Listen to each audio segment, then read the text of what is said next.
नमस्कार। प्रेमचंद मेरी आवाज में इस श्रृंखला में आज आप अपने दोस्त तनुज गोस्वामी के साथ सुनने जा रहे हैं कहानी राम लीला। इधर एक मुद्दत से रामलीला देखने नहीं गया था। बंदरों के भद्दे चेहरे, आधी टांगों का पाजामा और काले रंग का कुर्ता पहने आदमियों को दौड़ते हू हू करते देखकर अब हंसी आती है, मजा नहीं आता। काशी की लीला जगत विख्यात है, सुना है लोग दूर दूर से देखने आते हैं। मैं भी बड़े शौक से गया, पर मुझे वहां की लीला और किसी वज्र देहात की लीला में कोई अंतर दिखाई नहीं दिया। हाँ, रामनगर की लीला में कुछ साज सामान अच्छे हैं। राक्षसों और बंदर के चेहरे पीतल के, गदाएं भी पीतल की, कदाचित बनवासी भ्राताओं के मुकुट सच्चे काम के होंगे। लेकिन साज सामान के सिवा वहां भी हू के अलावा और कुछ नहीं। फिर भी लाखों आदमियों की भीड़ इकट्ठी रहती। लेकिन एक जमाना था जब मुझे भी रामलीला में आनंद आता था। आनंद तो बहुत हल्का शब्द है जी, वो आनंद उन्माद से कम ना था। संयोगवश उन दिनों मेरे घर से बहुत थोड़ी दूर पर रामलीला का मैदान था, और जिस घर में लीला पात्रों का रूप रंगा जाता था वो मेरे घर से बिल्कुल मिला हुआ था। 2 बजे दिन से पात्रों की सजावट होने लगती थी। मैं दोपहर से वहां जा बैठता और जिस उत्साह से दौड़ दौड़ कर छोटे मोटे काम करता, उस उत्साह से तो आज पेंशन लेने भी नहीं जाता। एक कोठरी में राजकुमारों का श्रृंगार होता था। उनकी देह में राम रज पीस कर पोती जाती, मुंह पर पाउडर लगाया जाता और पाउडर के ऊपर लाल, हरे, नीले रंग की बुंदकियां लगाई जाती थीं। सारा माथा और भौहें, गाल, ठुड्डी बुंदकियों से रच जाती थी। एक ही आदमी इस काम में कुशल था। वही बारी बारी से तीनों पात्रों का श्रृंगार करता था। रंग की प्यालियों में पानी लाना, रामरज पीसना, पंखा झलना, ये सब मेरा काम था। जब तैयारियों के बाद विमान निकलता तो उस पर रामचंद्र जी के पीछे बैठकर मुझे जो उल्लास, जो गर्व, जो रोमांच होता था, वो अब लाट साहब के दरबार में कुर्सी पर बैठकर भी नहीं होता। एक बार जब मेंबर साहब ने व्यवस्थापक सभा में मेरे प्रस्ताव का अनुमोदन किया था, उस वक्त मुझे कुछ उसी प्रकार का उल्लास, गर्व और रोमांच हुआ था। हाँ, एक बार जब मेरा ज्येष्ठ पुत्र नायब तहसीलदार में नामजद हुआ, तब भी कुछ ऐसी ही तरंगे उठी थी मन में। पर इनमें और बाल विह्वलता में बड़ा अंतर है। निषाद नौका लीला का दिन था। मैं 2-4 लड़कों के बहकावे में आकर गुल्ली डंडा खेलने लगा। आज श्रृंगार देखने न गया। विमान भी निकला, पर मैंने खेलना ना छोड़ा। मुझे अपना दाव लेना था। अपना दाव छोड़ने के लिए उससे कहीं बढ़कर आत्म त्याग की जरूरत थी, जितना मैं कर सकता था। अगर दाव देना होता तो मैं कब का भाग खड़ा होता, लेकिन पदाने में कुछ और ही बात होती है। खैर, दाव पूरा हुआ। अगर चाहता तो धांधली करके 10-5 मिनट और पदा सकता था। इसकी काफी गुंजाइश थी, लेकिन अब इसका मौका ना था। मैं सीधे नाले की तरफ दौड़ा। विमान जल तट पर पहुंच चुका था। मैंने दूर से देखा, मल्लाह किश्ती लिए आ रहे हैं। दौड़ा, लेकिन आदमियों की भीड़ में दौड़ना कठिन था। आखिर जब मैं भीड़ हटाता, प्राणपण से आगे बढ़ता, घाट तक पहुंचता, तब तक निषाद अपनी नौका खोल चुका था। रामचंद्र पर मेरी कितनी श्रद्धा थी। मैं अपने पाठ की चिंता ना करके उन्हें पढ़ा दिया करता था, जिससे कि वो फेल ना हो जाएं। मुझसे उम्र में ज्यादा होने पर भी वो नीची कक्षा में पढ़ते थे, लेकिन वही रामचंद्र नौका पर बैठे इस तरह मुंह फेरे चले जाते थे मानो मुझसे जान पहचान ही ना हो। नकल में भी असल की कुछ ना कुछ बू आ ही जाती है। भक्तों पर जिनकी निगाह सदा तीखी रही है, वो मुझे क्या उबारते।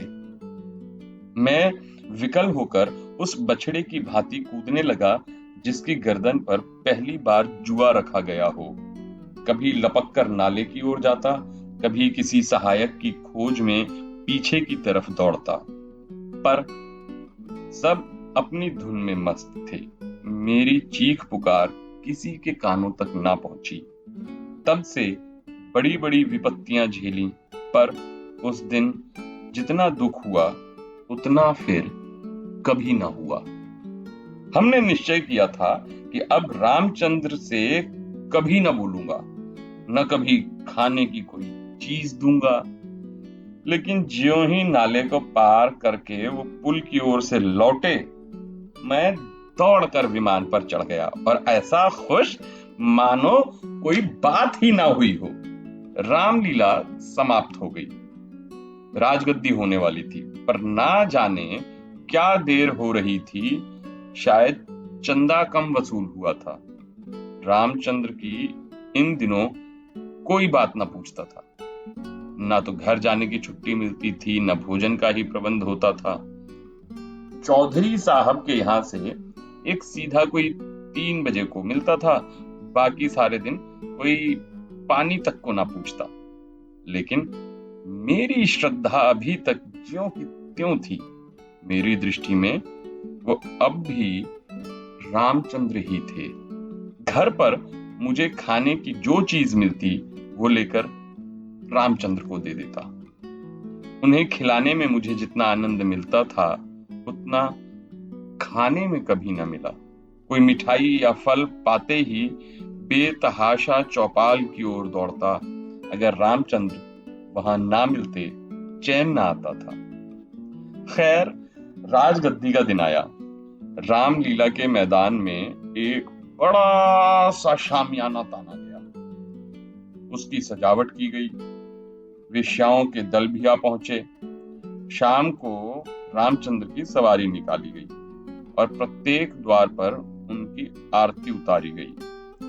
श्रद्धानुसार किसी ने रुपए दिए, किसी ने पैसे।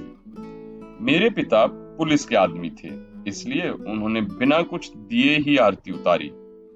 इस वक्त मुझे इतनी लज्जा आई कि उसे बयान नहीं कर सकता। मेरे पास उस वक्त संयोग से 1 रुपया था।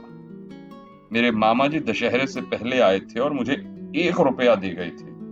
उस रुपए को मैंने रख छोड़ा था। दशहरे के दिन भी उसे खर्च ना कर सका। मैंने तुरंत वो रुपया लाकर आरती की थाली में डाल दिया। पिताजी मेरी ओर कुपित नेत्रों से देखते रह गए। उन्होंने कुछ कहा तो नहीं, लेकिन मुंह ऐसा बना लिया जिससे प्रकट होता था कि मेरी इस धृष्टता से उनके रौब में बट्टा लग गया है। रात को 10 बजते बजते ये परिक्रमा पूरी हुई। आरती की थाली रुपयों और पैसों से भरी हुई थी।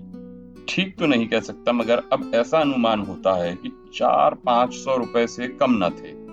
चौधरी साहब इससे कुछ ज्यादा ही खर्च कर चुके थे। इन्हें इसकी बड़ी फिक्र हुई कि किस तरह कम से कम 200 रुपए और वसूल हो जाएं। इसकी सबसे अच्छी तरकीब उन्हें वही मालूम हुई कि वेश्याओं के द्वारा महफिल में वसूली की जाए। जब लोग आकर बैठ जाएं और महफिल में रंग जम जाए तो आबादी जान रसिक जनों की कलाइयां पकड़ पकड़ कर ऐसे हाव भाव दिखाएं कि लोग शर्माते शर्माते भी कुछ दे ही मरें। आबादी जान और चौधरी साहब में सलाह होने लगी। मैं संयोग से उन दोनों प्राणियों की बातें सुन रहा था। चौधरी साहब ने समझा होगा, ये लौंडा क्या मतलब समझेगा।